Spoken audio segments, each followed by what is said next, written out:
been said, the lines that I read, you haven't read the lines upon my face.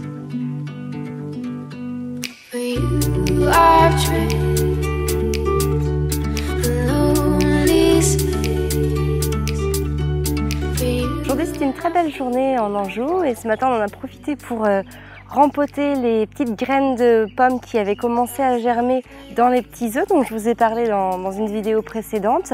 Donc Arthur a mis beaucoup de cœur à l'ouvrage pour remplir ces petits pots de terre, enfin ces petits œufs de terre.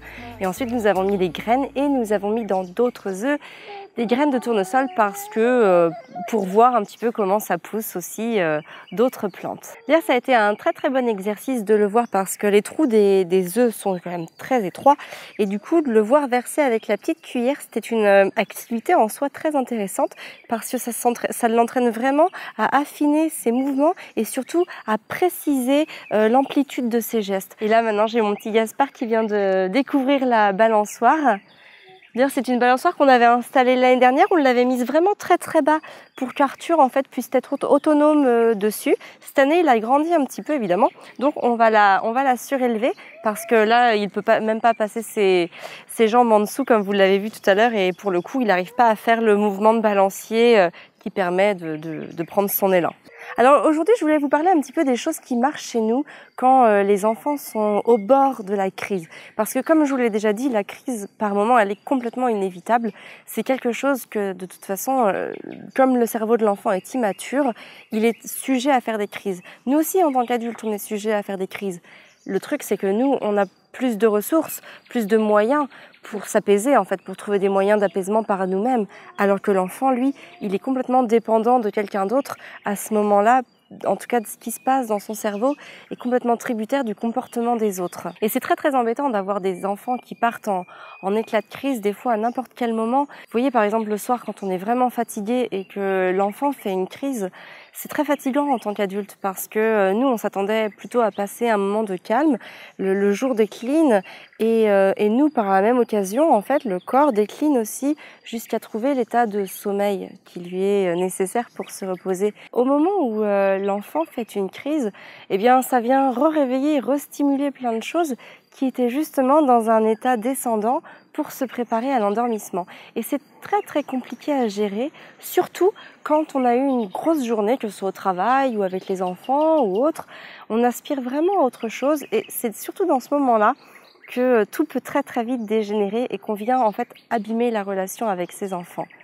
Alors évidemment, on n'aimerait pourtant pas que ça se passe comme ça. Tout le monde voudrait le meilleur, tout le monde voudrait donner le meilleur, tout le monde voudrait faire le meilleur.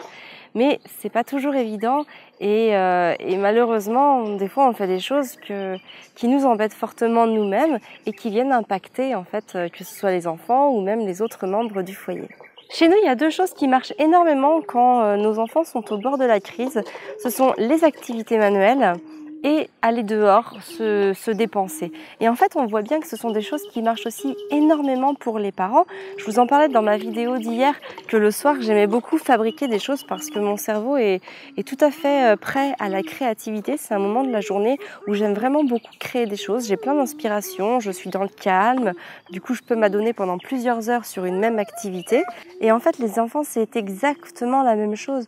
Quand ils vont être dans un état où ils n'arrivent plus à se canaliser, le fait de se recentrer sur une activité qui va mettre en corrélation la main et le cerveau, ça va leur permettre de se reposer. Et de cette manière-là, on arrive à un retour au calme bien plus facile que par des fois des mots, des paroles, des explications ou autres. Donc chez nous, vraiment, le fait de créer quelque chose, le fait de proposer une activité très minutieuse à Arthur notamment, eh bien, ça va vraiment lui permettre de se recanaliser et de reprendre le contrôle de la situation. La deuxième chose, c'est aller dehors, jouer dehors, se courir, sauter. Alors tout ça, mais comme un adulte, encore une fois, par exemple, en tant qu'adulte, on aime faire du sport, on aime se dépenser, on aime aller marcher, on aime faire des choses et on en a besoin en plus parce que pour le cerveau et pour le corps, c'est très important de pouvoir s'aérer, de ne pas rester entre quatre murs enfermés, de prendre le soleil, de faire le maximum, le plein de vitamine D, de voir des choses, d'observer, de contempler. Tout tout ça c'est très important. Eh bien les enfants, ça marche exactement pareil. Et en fait, ce qui calme les adultes, ça calme aussi les enfants. Donc chez nous, en tout cas, c'est vraiment deux astuces qui marchent vraiment très bien. En tout cas, quoi qu'il arrive, soyez rassurés, si votre enfant fait des crises, c'est normal. Mais sachez aussi qu'il existe des solutions très concrètes, très faciles, des comportements à adopter que tout le monde peut adopter et qui vont permettre de diminuer ces crises, de les atténuer et surtout de trouver des solutions qui vont permettre à l'enfant de reprendre le contrôle de la situation, reprendre le contrôle d'eux-mêmes. Et c'est ce genre de situation, c'est ce genre de réflexe qu'il faut vraiment avoir au quotidien pour aider son enfant à se construire sereinement et à atteindre plus rapidement un âge où il sera à même de réguler ses propres émotions. Sur ce, je vous souhaite une très belle journée. Prenez soin de vous et de vos enfants.